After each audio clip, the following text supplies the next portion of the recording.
you have them come in here when they're like 3. 3 years, right? Yeah, I asked him what the age is. 3 or 4. I'm so happy looking at his story. I mean, how did she even get an idea that when he's getting bullied in the school, he was losing confidence, and something like this will make his confidence. If I was a mother, maybe I would have not thinking this way.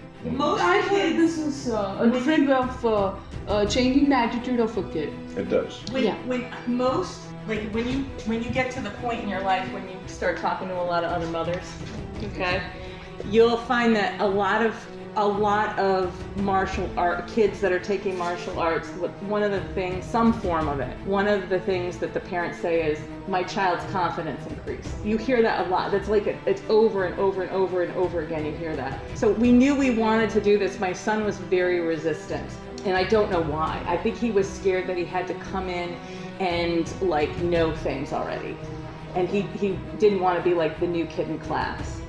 What had me come to Master Bob was that I was talking with a mom who had a teenage son that Master Bob has taught for 6 years, who had confidence issues, and I saw him at the gym one day. This kid was a beast. He was doing crazy things and sit-ups and push-ups, and she's like, oh, that's my son, and introduced us, and I said, wow, and she told me about Master Bob, and I just went home and I said to my husband, I think this isn't an issue of my son choosing to do it. I think we have to make the choice for him. And he was very concerned, but I think the private lessons helped. He doesn't have to worry about what anybody else in class is doing and if he's doing it right or how good or not good he is. It's just one-on-one, which is intense on some levels, but it's good for him. So it really was the perfect mix. And he said to me on that car ride home, when he told me that you changed his life, he said, yep, I'm going to be working with Master Bob for a long, long time. I teach men, women, and children from ages 3. No, 2 I just, I don't do diapers, sorry. Not working. But yeah, ages 3 is the youngest that I've ever taught. So yes, it's girls and boys. Girls are bullied just like boys. Okay. When you were a boy, did you bully any girls? I was only boys school. You didn't put frogs in the milk? I mean, I was boys school. All boys school? All boys school. Okay. Mariah, you hadn't even told me any stories. Were you ever bullied when you were a kid? If I was bullied, it was by like family, and then we would just all beat each other up as kids. So. In school, I was pretty popular with everyone. I got along with everyone. I'm pretty easygoing, easy to get along with. So I didn't have like issues like that in school. But I mean, the only fight I've ever been in was with my cousin when I was like 8, and she beat me up. Beat you up? She beat me up. But I put up a good fight. She was way bigger than me, and most of the family was cheering me on, so I was like happy about that, but I did lose. Well, my thanks to my bullies when I was 4 is the way I am today, who I am today, and with the things that I've done. At age 4, I was tied up in a chair and beaten the entire day by 2 kids.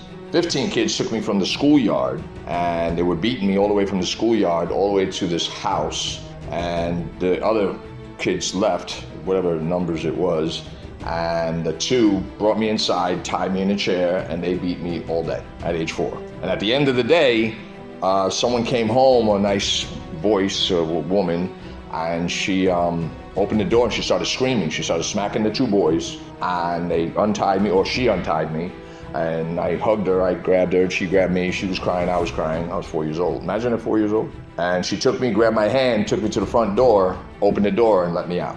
So that day, I was able to walk all the way home from because we walked to the school. I was able to walk all the way home, across the highway, down into the street where we were, because I remember how we got there. And when I got home, my cousins and my brothers, they begged me on their knees, saying, please, please don't tell Mom, don't tell Dad, don't tell Uncle, don't tell Aunt. And we'll give you chocolate chip cookies, we'll give you ring dings, we'll give you devil dogs. So they bribed me with food, and I didn't say anything. I was in shock.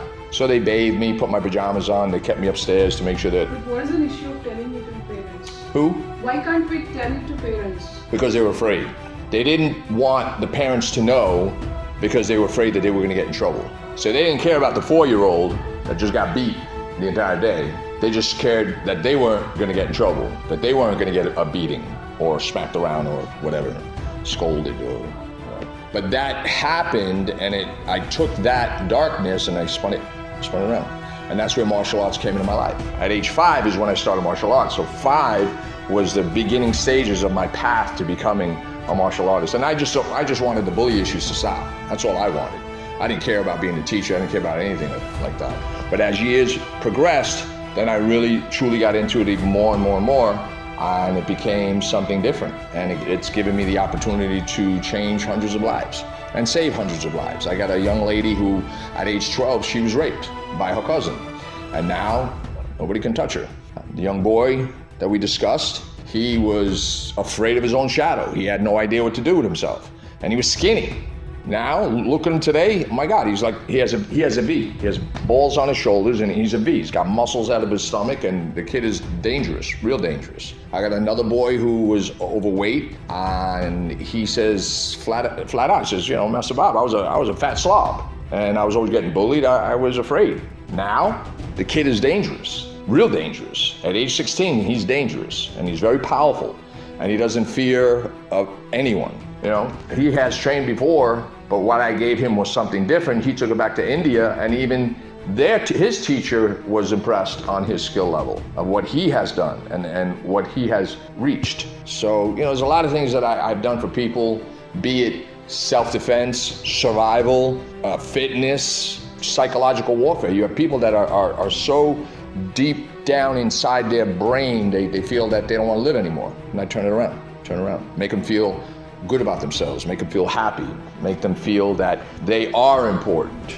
And that's the thing, the children today, their skin is just too thin, way too thin. When you were a kid, was your skin thin? No, mine wasn't, yours wasn't, okay? These kids today, call them a name. Call them what? A poop head. And their whole life is destroyed. They go in their bedroom and they start crying. Seriously? And it's a shame. It's a shame. So what I try to do is I try to build the confidence and build the inside, the internal strength that they have already, but they don't know about it. They don't know about it. They don't know that they have that internal strength. It's there. Just gotta find it. And that's my job.